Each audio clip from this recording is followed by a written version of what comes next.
donne parole à Gabi Bicadiou. Oui, Monsieur le Président, chers collègues, 2020 n'aura ressemblé à rien de ce que nous avions prévu. 2021 ne ressemblera vraisemblablement pas non plus à ce qu'on voulait prévoir. Cette crise, qui n'est plus seulement sanitaire, révèle de grandes fragilités partout et la Bretagne n'est pas épargnée. Le travail de la région, singulièrement dans cette période, c'est d'accompagner et de protéger les Bretonnes et les Bretons les plus fragiles.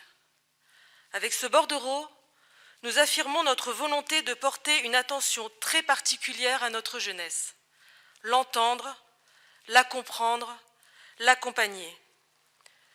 La liste de ce qui constitue les maillons de leur quotidien est non exhaustive et nous ne laissons aucun sujet de côté.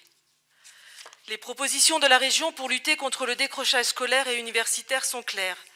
On renforce le repérage des jeunes décrocheurs et la proposition de solutions coordonnées en lien avec les pilotes des plateformes de suivi et d'appui des jeunes décrocheurs, les PSAD, pour permettre à celles et ceux qui le souhaitent de réfléchir à une éventuelle réorientation. En ce qui concerne leur santé, leur souffrance, les moyens humains qui vont pouvoir être ajoutés dans les points d'accueil écoute jeunes soutenus par la région sont là aussi une réponse directe. Ce sont tout de même 150 000 € qui sont ajoutés à la subvention de fonctionnement annuelle des 13 PAEJ. L'engagement est aussi acté dans la lutte contre la précarité avec une aide d'urgence de 200 000 € attribuée au grand réseau de l'aide alimentaire pour acheter des denrées et livrer plusieurs épiceries étudiantes. Concernant le logement, le travail de réflexion est lancé sur la mise en œuvre d'une plateforme e-logement permettant d'identifier des solutions pour les jeunes en proposant des accompagnements individualisés.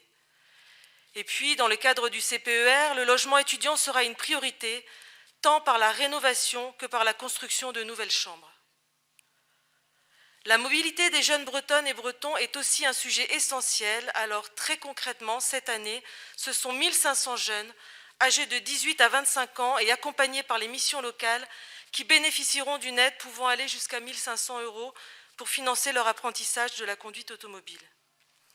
À ce dispositif s'ajoute, pour les stagiaires de la formation professionnelle de moins de 26 ans, la possibilité de bénéficier de tarifs avantageux pour l'utilisation des transports régionaux.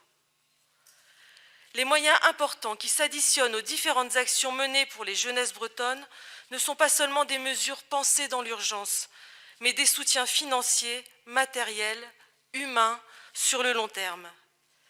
Et puis, tout de même, peut-on parler de politique de jeunesse sans les construire avec eux ? Nous nous félicitons de la démarche et du travail de Pierre Pouliquin et des services qui se sont tournés notamment vers les jeunes du CRJ pour entendre leur avis, qui ont tenu compte de la contribution proposée par le Conseil départemental du Finistère, recueillant les témoignages de près de 500 jeunes. Tout cela pour garantir qu'il n'y ait pas de trou dans la raquette, pas d'oubli.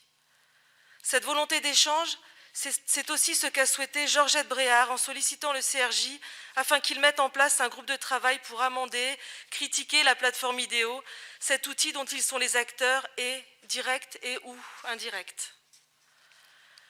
La communication est importante entre les jeunes et dans la manière dont on s'adresse à eux.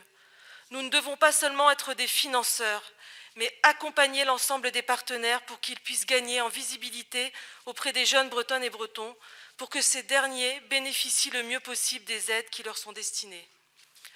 Une chose est certaine, Monsieur le Président, chers collègues, la force d'une société, c'est son collectif.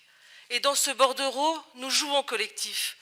Nous sommes au travail à vos côtés pour les Bretonnes et pour les Bretons, Monsieur le Président, et spécifiquement aujourd'hui pour la jeunesse, nous menons un projet ancré à gauche, un projet qui tient la route face à la crise et dont j'ose espérer qu'il reçoive le soutien de tous les membres de cette Assemblée pour notre jeunesse. Je vous remercie. Merci beaucoup.